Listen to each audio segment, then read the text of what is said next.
Lyrical Fibers. A train. Is there going to be another one? Oh, yes. Oh, all right. Well, I'll have a sip of coffee then while we wait for that.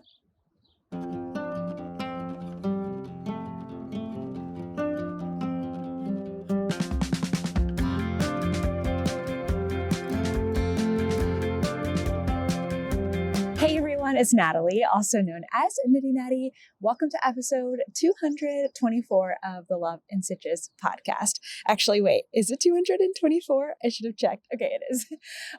Today I am coming to you from Arizona. More specifically, I need to look at the name of the town again. I am in Picacho, Arizona, which is in between Tucson and Phoenix. We are currently at a really lovely campground. It's like 7:01. I was waiting for the quiet hours to be over because I didn't want to be too disturbing, but I'm not super close to anybody, so I think I will be okay. I've got this really fun cactus and other plants here behind me. Actually, I don't know. Oh, you can see this cactus. There's another cactus down lower, a different type of cactus. I actually cannot see the screen right now. I'm probably going to have to put on my sunglasses in just a minute, unfortunately, because the sun is starting to come up. But right now it is glorious outside. It's like 50 degrees, but not too chilly. I've got my coffee. I've got my projects. So let's dive right into it.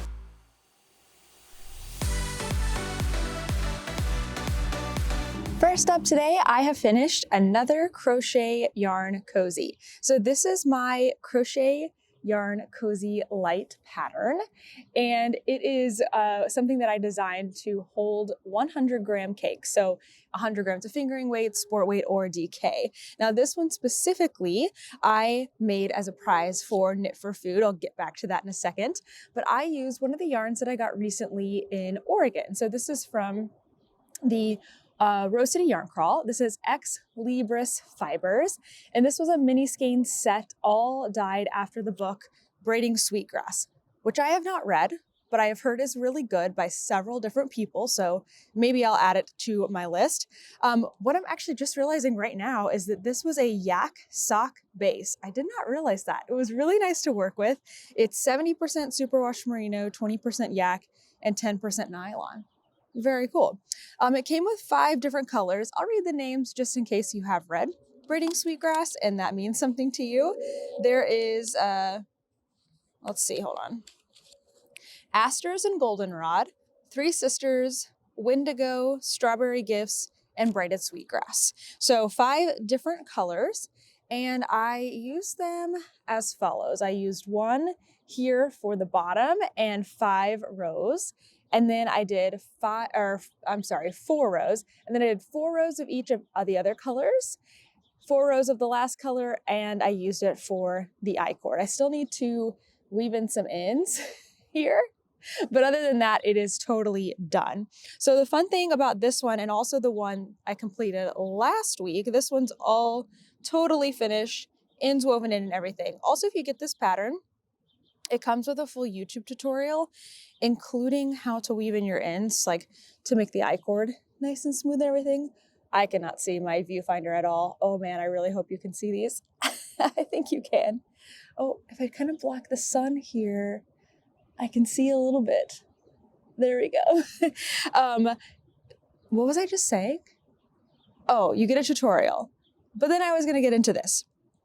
I have made these for Knit for Food. So my original plan was 2 Saturdays ago, I think it was, March 23rd, might have been 3 Saturdays ago, the Knit for Food Knit-a-thon was going on.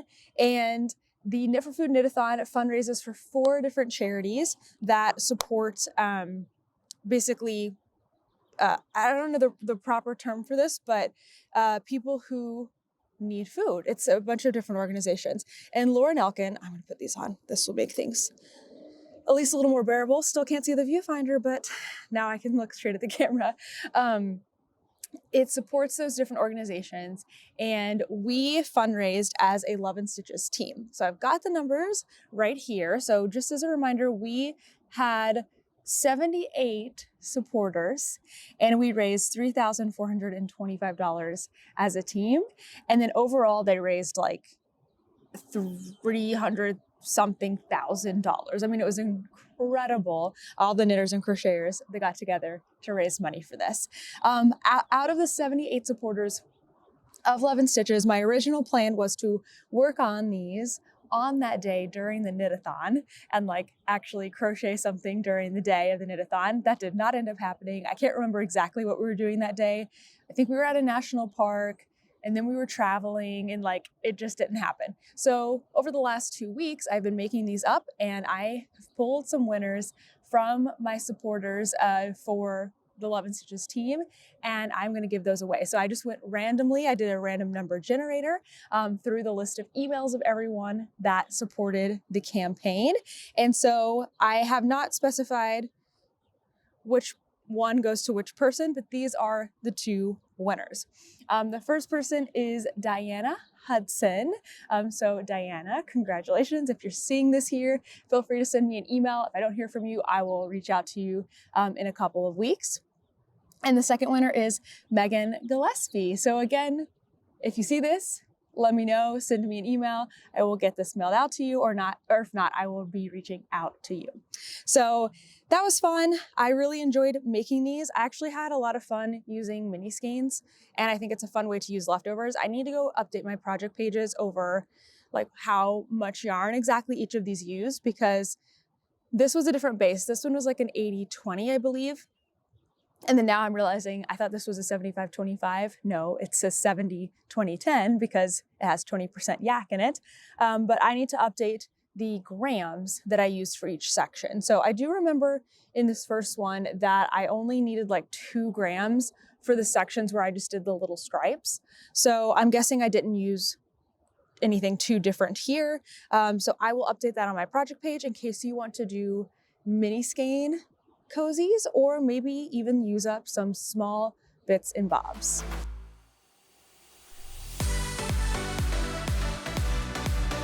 I have brought back out my Knitty Natty sock this week. I am really trying to clear some things off the needles so that I can maybe get myself to the point where I can start a couple of new projects that I've been wanting to work on, especially since I feel like we're changing seasons here and I want to work on things for spring, even though the first thing that comes to mind is I want to cast on a hat, which is not for spring. But anyway, I have some things I want to start working on. So here is the Knitty Natty sock. This is from, oh gosh, there is a big old shadow, isn't there?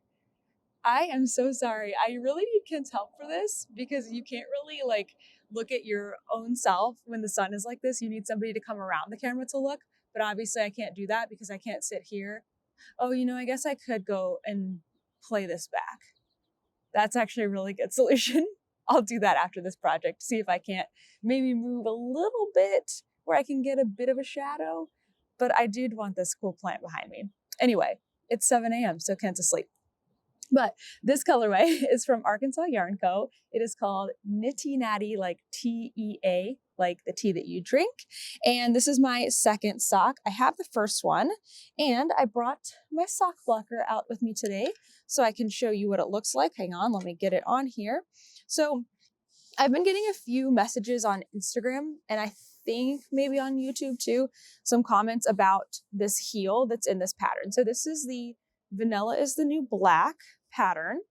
It uses a heel called the Strong Heel.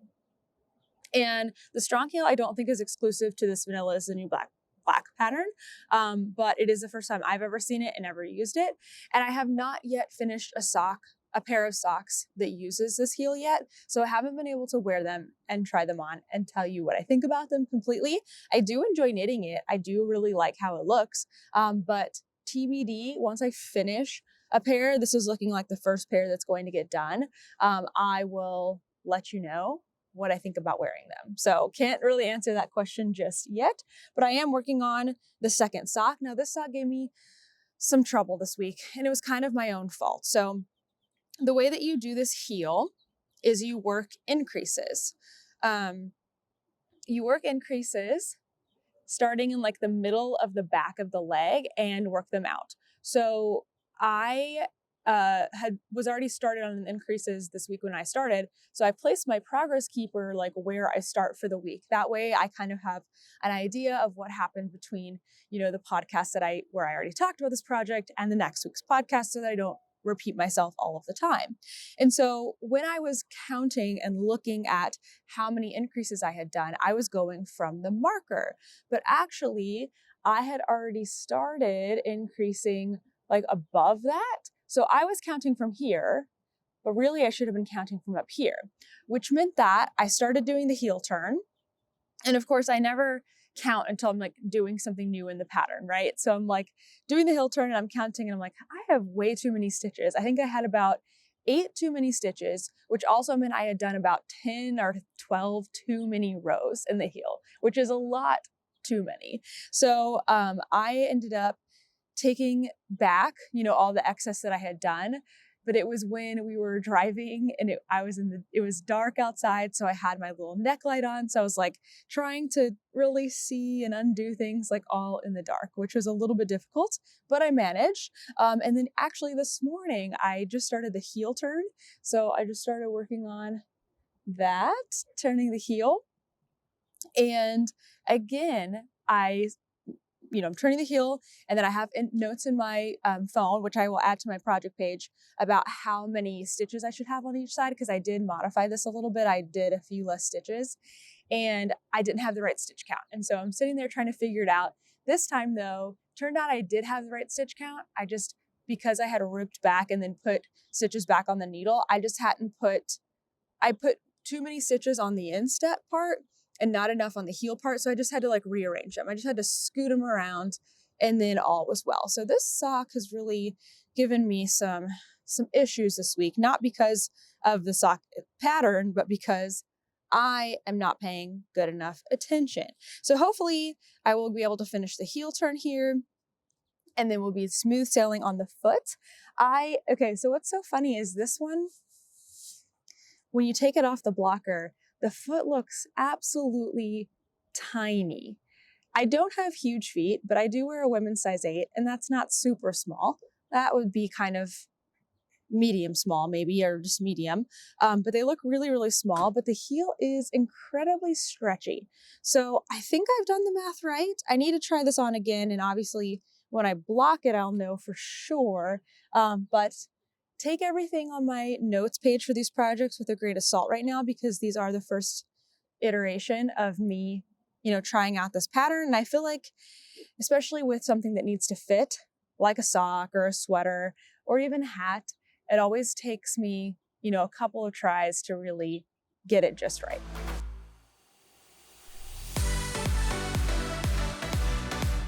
I checked the camera and I know I have a camera-shaped shadow across me, but I just don't really think there's much escaping it right now. There is maybe a couple other places I could go, but I would then be having like people in my background, and I definitely don't want to do that.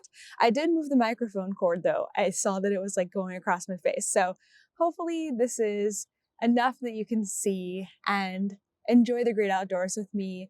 And maybe you can even hear a few birds. The birds are kind of nice and chirping. Let me just, okay, making sure everything's still on and working. All right, let's get into my next sock project, which I have also been able to work on this week. These are my Greatest Yarny Adventure socks, which I keep in my chalk bag because I only work on these when we're doing something outdoors, like taking a walk or hiking or something adventurous. I'm also doing the Vanilla is the New Black sock pattern, but this time I have done some stripes in here. The actual Vanilla is the New Black sock pattern has no ribbing on the leg. I added it into the other one. So now you can really see how that heel works, which is pretty cool.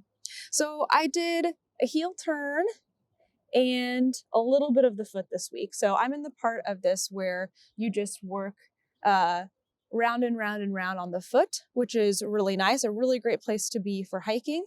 Nothing much else too exciting to say about that one, but I guess these two socks are going to be kind of competing for who finishes first because this one is also a second sock. So again, hopefully I will have more to report back very, very soon about how I like wearing that heel.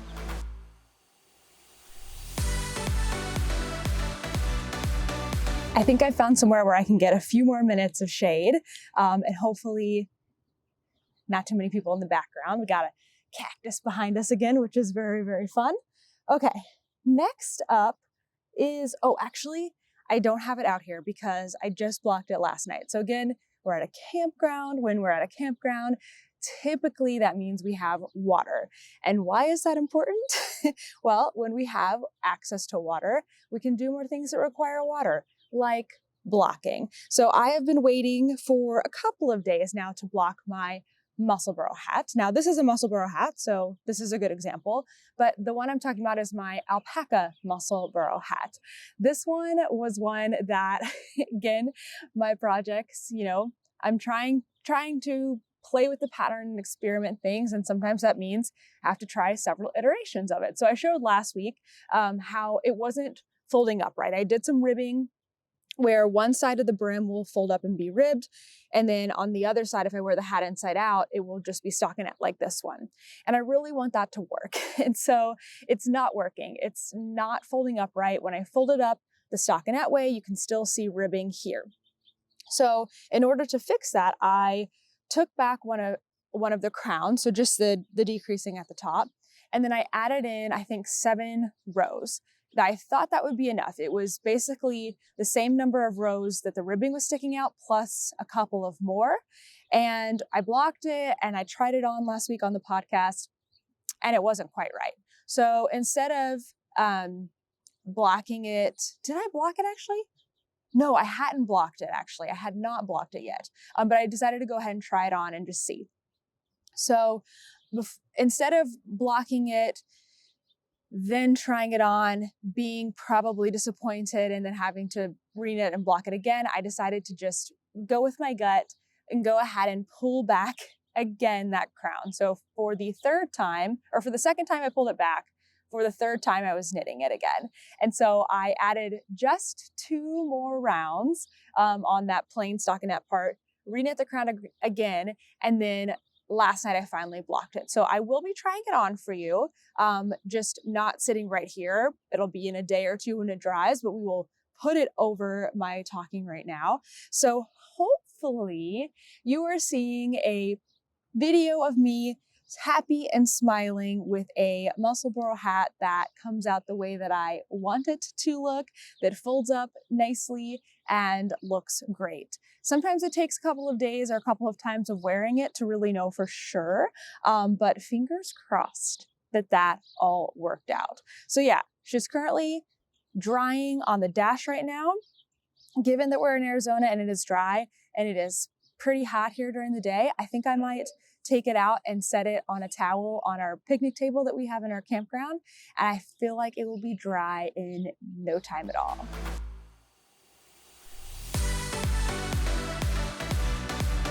I saved this project for last because getting it out is kind of a feat right now. And that is my Hexie Blanket.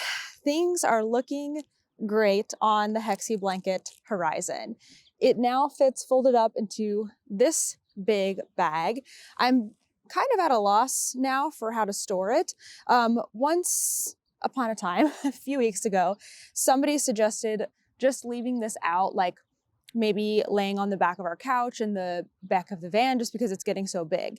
And while I do want to do that, I don't really want to use this blanket too much until I'm done with it because I don't want to put like extra wear and tear on part of it and then have like the newer ones on the outside. I kind of want them all to wear at the same time. I don't even know if that really makes sense. Maybe it doesn't even matter. But anyway, this is my Hexie Blanket and I have just hit an exciting milestone. I have just completed the 6 ring around. Oh, let me get my notes back out. I think I can remember, but I believe that's 36 hexies in this ring. So this whole thing is a hexie shape still. I started with 1 hexagon in the center and then added 6 around that, and then every round go around gets bigger by 6 hexie, so each ring. So 12, then 18, and so on. So I just finished ring 6, which had 36 hexies. In total, I have 127 hexies in this blanket so far. I also did some other math, kind of getting ready for an Instagram reel, and I believe I have 23 states included in this hexie, probably a few more, but I was just counting states that I bought yarn in. So still only halfway through 50 states. I still haven't made a decision on if I will just continue with this blanket or if I will maybe start a second blanket. I'm still leaning towards doing one blanket, but time will tell. I have added in 13 hexies this week, which is a pretty big amount, pretty significant amount. I'm very pleased with that. And I have actually worked up all but 2 of the rest of the hexies that need to go in here through to the last round. On the last round is when you join them in. Oh, this pattern, by the way, is the Summer Fade Hexie Blanket by Mallory Krull with my modifications put into it, the most major of which is adding a 5th round. So all my hexies are bigger than the original pattern, but again, all my notes are on my project page. So let me show you the ones I have added in this week. We are gonna start, oh yes, I'm gonna also need my project page for this because I do not have all of these memorized. If you wanna see all of the colorway names and the dyers, I'm like, what are those called? The dyers. I have them listed out on my project page. I have the photos with a caption underneath them telling you what the name of the yarn is. And then I also have them on my Instagram highlights. So lots of places to find these. Okay, so let's see. I'm starting here where we ended last week in Oregon. All right, will that stay? Okay, that looks a little precarious, but I think it will stay for just a second. I need like a podcasting chair that has really big pockets on the side so I can have my different things. Maybe one day. Okay, so starting with this one here. Oh no, crap, it just got on the ground. That's what I was trying to avoid.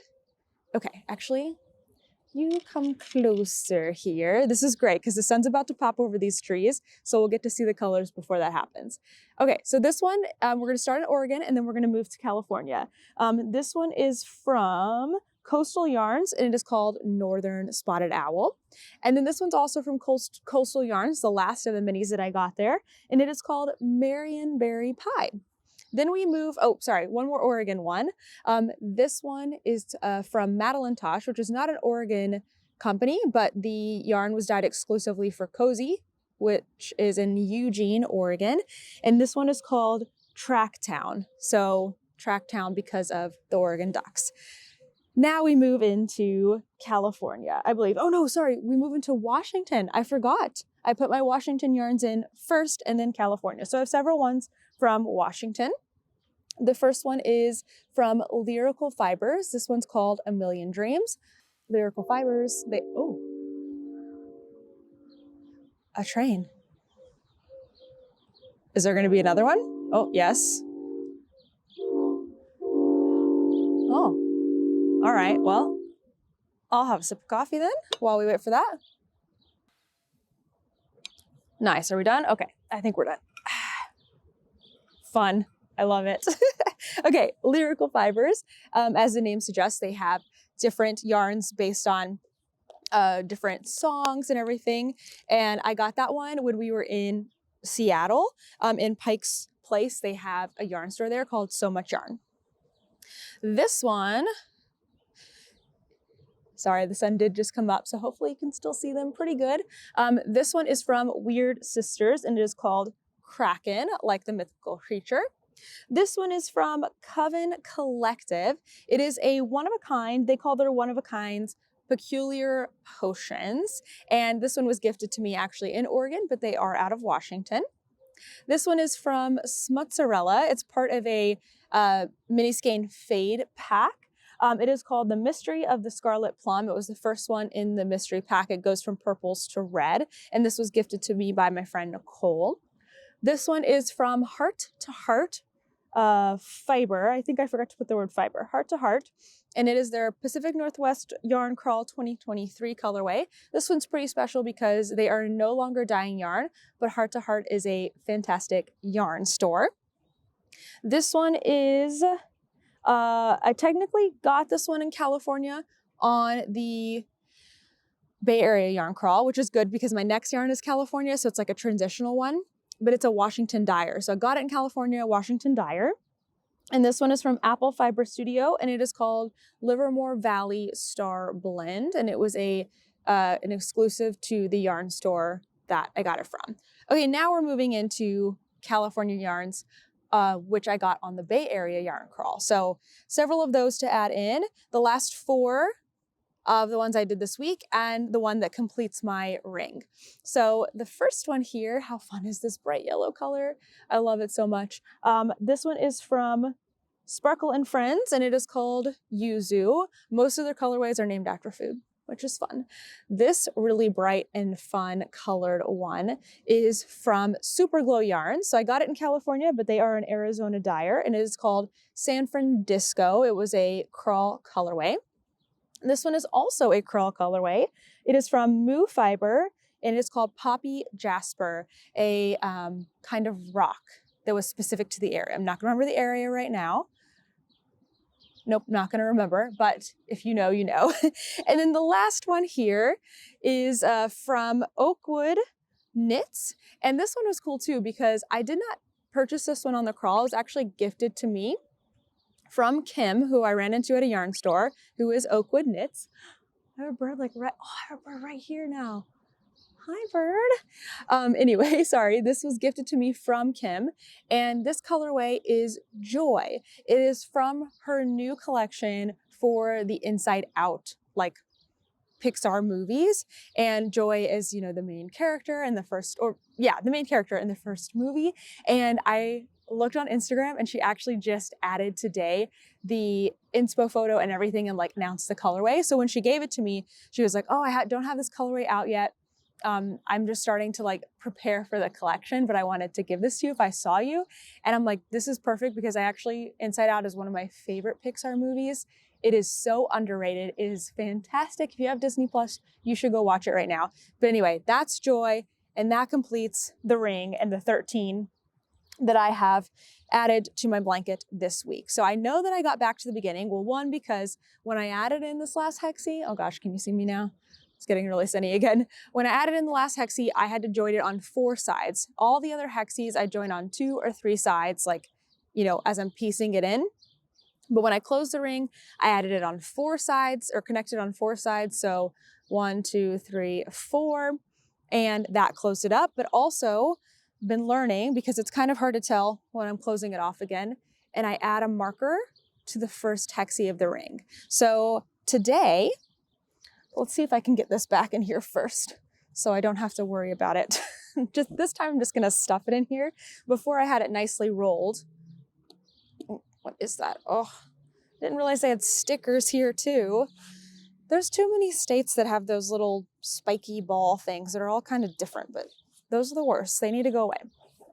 Okay, now that that's safe, I can show you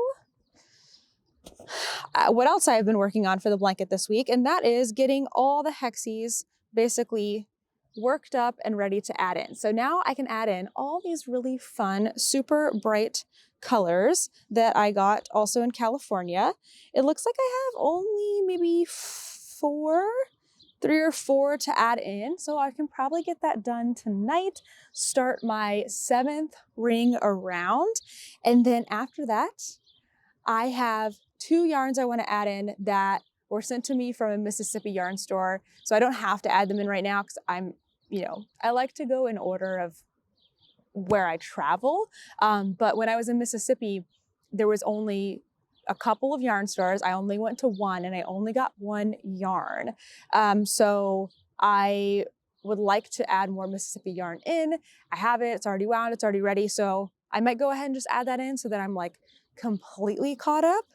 But guys, this feels so good. It's been since the end of January when I was in New Orleans and went to Yarny Gras that I have been trying to catch up. I've had a bag about this size full of yarn on the floor, out, kind of not, in the way-ish. I mean, yeah, it's kind of been in the way. So now that I've been catching up on everything, I've been sending leftover yarn back home to my parents' house. I've got a package ready to go. I'll probably have another one ready to go after I finish these here tonight. And then I will no longer have to be catching up on my blanket, and I will no longer be tripping on yarn on the floor. I am hoping that aside from the blanket, I can get all of my works in progress back in that overhead cabinet that we have in our van. That's my designated space. I had everything fitting in there when we left my parents' house in January. And finally, in mid-April, I should hopefully have that happening again.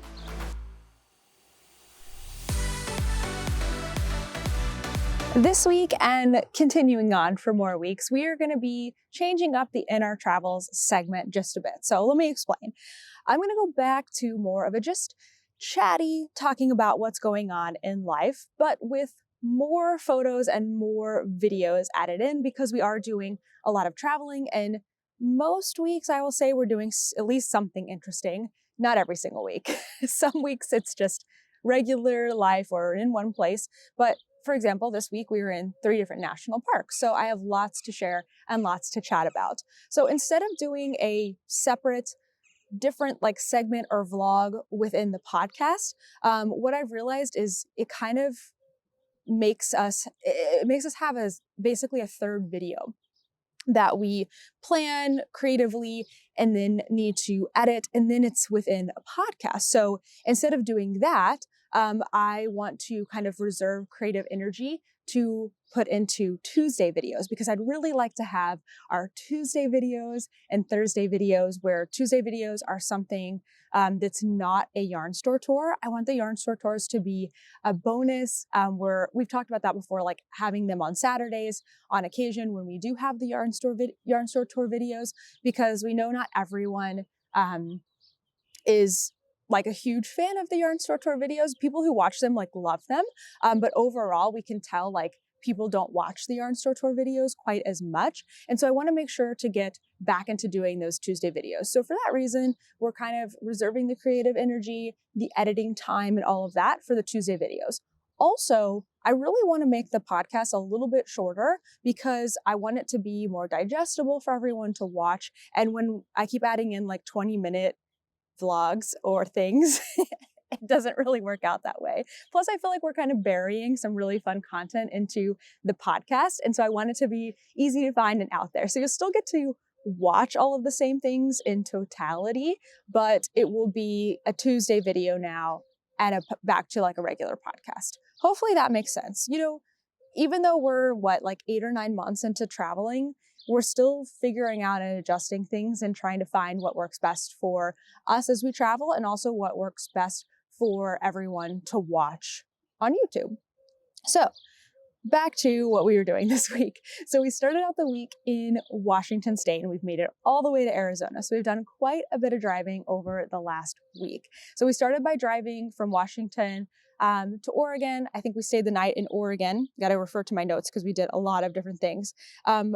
I ended up driving a lot of that day because poor Kent actually got sick, had like a bit of a cold or something. And so I ended up driving, and wow, we had the most beautiful views. I think this was when we were getting into California, because Mount Shasta, wow, so beautiful. Also, I got a really great view of Mount Rainier when we were driving through Washington. So just you can't even imagine the scale of these mountains that are miles and miles away, but they are taking up the entire landscape as you look at it. It's just incredible. And then the snow on top of them, I don't know, it was just beautiful. I have no videos or pictures of this because, again, I was driving and Kent was asleep. So sorry about that, but it was just worth mentioning because it was so, so cool. We did end up driving through after we drove into California, we started making our way to Yosemite for our first national park of the week. By that point, Kent was feeling better and he's driving. So I do have some videos of us on these just winding roads to get there. We went into Yosemite and we basically did a super quick Yosemite tour. It was kind of cold and rainy. Plus, you know, again, Kent wasn't feeling super well. We had kind of low energy. So our main thing was to go to this waterfall. So the waterfall is caused by snow, snow runoff, and it doesn't really, it like dries up at some point in the summer. So we're going to go back to Yosemite, do more hiking and other things. A lot of it was closed because it was, again, cold and there was snow and everything, but we wanted to see the waterfall and it was magnificent. Also, Yosemite was so crowded. We've been really lucky, I think, so far for going to a lot of national parks in off season. So we haven't had a lot of crowds. And so for me, it was like, oh, I don't like this.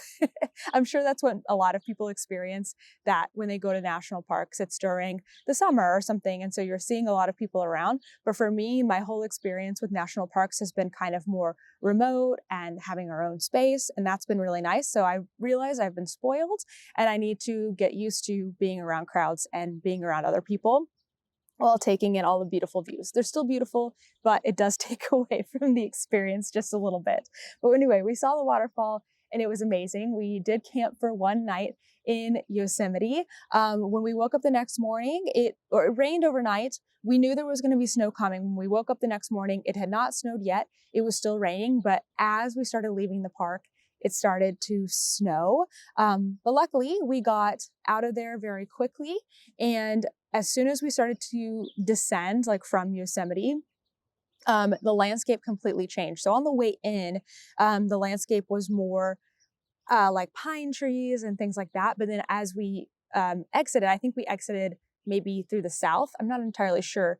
It was like it was suddenly spring and there was green, but also color and beautiful flowers, and it stopped snowing. And it was very interesting to see how different the landscape can change just from an elevation change. Very, very beautiful. So then we started our 7-hour drive to Death Valley. We did that over 2 days.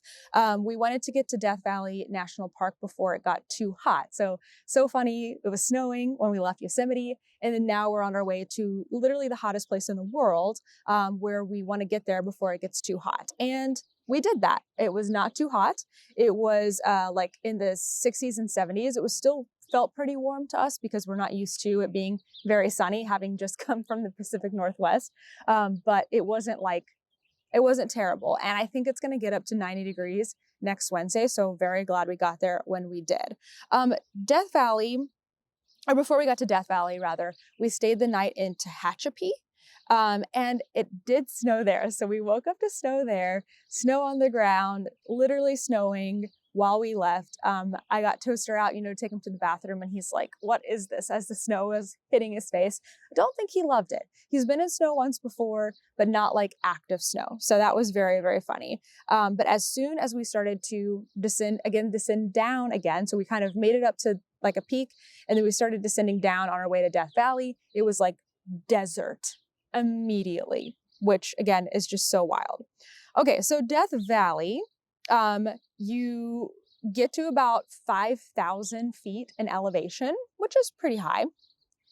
And then you start going down, and at the very bottom of Death Valley, you are at minus 200 feet elevation. So 200 feet below sea level. There's actually an even lower point that I'll talk about in just a second, but I thought that was so wild and so cool. There was a little bit of rain, so you can see so far in the valley, and we could see a storm coming in, which was awesome. So we, again, were kind of having a quick go through Death Valley. There was some major storms last year in California that closed a decent amount of this park. So there really wasn't a lot of hiking or anything we can do. Plus we got there in the middle of the day at the hottest point. And Toaster can't really go anywhere in Death Valley. Again, Kent was still recovering from being sick, so we just had kind of a drive around day. We didn't do anything too crazy, no hikes or anything like that. So we made it to a couple of the sort of different viewing points. Badwater Basin is super cool. So it is a basin, it's a flat area, but it looks like from the road that you are coming up to a lake. just the reflection of the sun and everything. And then you get there and it almost looks like snow on the ground, but it's not. And it's not salt either. I can't remember exactly what it is, but it's just this white covering and it is wild looking. It's like otherworldly. When you get into Badwater Basin, you are at 282 feet below sea level. They have a sign there that says that, but then they also have a sign on the like cliff behind you where you can see where sea level actually is, and it is way, way up. I try to take a picture of Kent standing in front of it, but the sign is so small you can't even see it. So just believe me that it is up there. It was so wild. The next part we went to was Artist Canyon. It's actually called something else. I think I wrote the wrong name down. It's like Artist something Canyon or something like that. And it is this one-way, narrow, windy road. I was trying to get a video of how just small the turns are and like the rocks are right there, but I could not capture it. It was very, very cool. But the rocks are multicolored. So I was wearing my sunglasses because it was bright. And so that kind of enhanced the color for me. So I could see a lot of colors like the reds and the blues. When I took off my glasses, they weren't quite as bright, but they were definitely there. There was parts of the rocks that were blue and all the rocks had like striations on it. It was very, very cool. So that was pretty much it for Death Valley.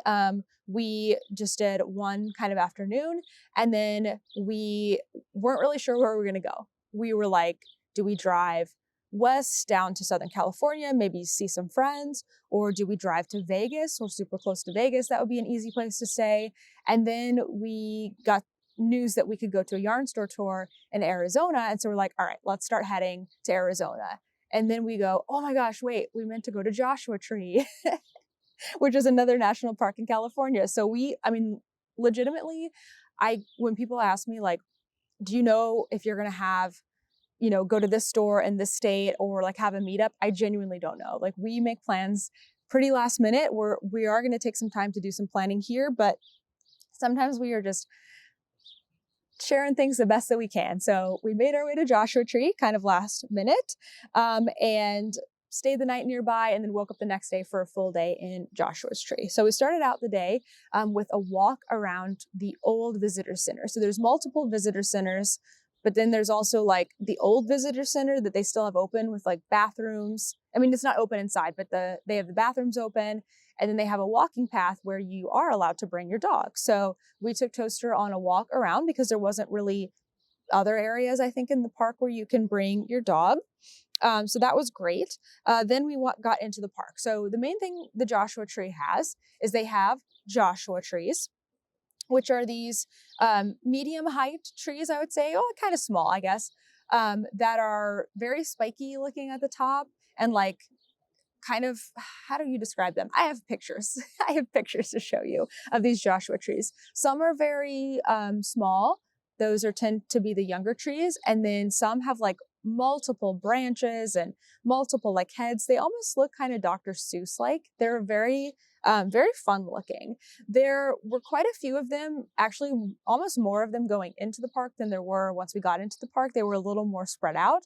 So in person, it looked a little more impressive than I think it does on camera, but they were very, very cool. The other thing in Joshua Tree are these massive boulders. They are so big. Again, you cannot capture the scale from a photo alone, but they were huge. They were super cool. Just something to note, I don't know if this is too much to complain about this, but people were extremely disrespectful in Joshua Tree. One of the big things that national parks always have on like all of their list of rules is like, stay on the trail, don't touch things that are like part of nature, basically, and like just behave. Don't go off the path. And people were not listening to that at all. They were literally just, there would be a very distinct marked trail and they would be like off climbing a rock or off like taking a picture next to a cactus. And Kent and I could not believe that. I guess we haven't been again in a crowded park before. So most of the time we're seeing people who maybe are, a little more not just there to like vacation, but maybe committed to like doing a hike or something. So they're paying a little more attention, a little more respectful, but it just blew our mind how many people were just like, don't care. I'm just going to go walk over here and do whatever I want to do. So that was really surprising. So if you go to national parks, be cool and, respect the rules and keep it a natural park for people to enjoy, please. Anyway, back to what we did at Joshua Tree. So something I've always wanted to do in a national park that I've seen people do is just find a nice spot to sit and chill and read and enjoy the space. And we just haven't really had a slow enough time to do that at any of the parks we've been to so far, but we did in Joshua Tree. So we found a day use parking area, picnic area. We parked the van, we opened up our windows, and it was nice and it was cool enough but warm enough that was the perfect temperature. We put the bed down and I read for a little bit, and then we all took like an hour nap, and it was fantastic. I absolutely loved that. Then we went to do a couple of other things. We went to a cactus patch, which was super cool. It was literally a cactus patch. Like, you were driving, there were no cactuses or cacti, and then all of a sudden there were a ton of them. You could walk around, there was a path that you could walk around, and then you got back in your car and you drove a little further, no cacti. It was super cool. There was also an ocotillo patch. Kent's favorite plant now is the ocotillo. We first saw them in Arizona, so this was in California, and that was great too. They weren't as clustered together, but we did see some ocotillo blooming, which was really cool. Then we wanted to wait around in the park to see the stars because it gets really dark in the park with no light. So we stopped. We cooked Kent cooked dinner rather. Kent cooked some dinner. We ate dinner. We waited for it to get dark, and then we went outside, let our eyes adjust, and we watched the stars. And that was really, really fun. We had an experience a few weeks ago, where we did a stargazing, paid tour thing, and they taught us how to look for constellations. So we were trying to practice that knowledge. I don't remember everything they told us, but we were identifying some constellations. Kent was using an app on his phone to identify the ones we couldn't remember or couldn't see. And that was really, really cool. And that brings us now to today. After Joshua Tree, we drove several hours and stayed at a Love's, I can't remember now, a Love's or something. And then we drove here to our campsite where we are staying for 2 days so that we can just root for a little bit, get some work done, get re-energized, and then we are going to be filming a yarn store tour in Tempe, Arizona in a couple of days. By the time the podcast posts, we will have already done that, but hopefully I will see some of you there at Tempe Yarn, or Tempe Yarn and Fiber.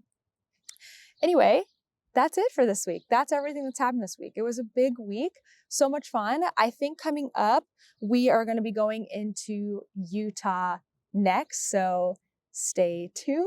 If you are wanting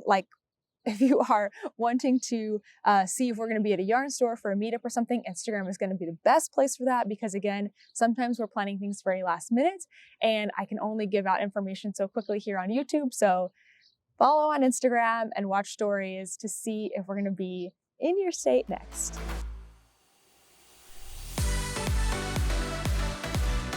This week we had a brand new video called Behind the Scenes of a Yarn, what am I trying to say? A trunk show. I don't know where my brain just went then.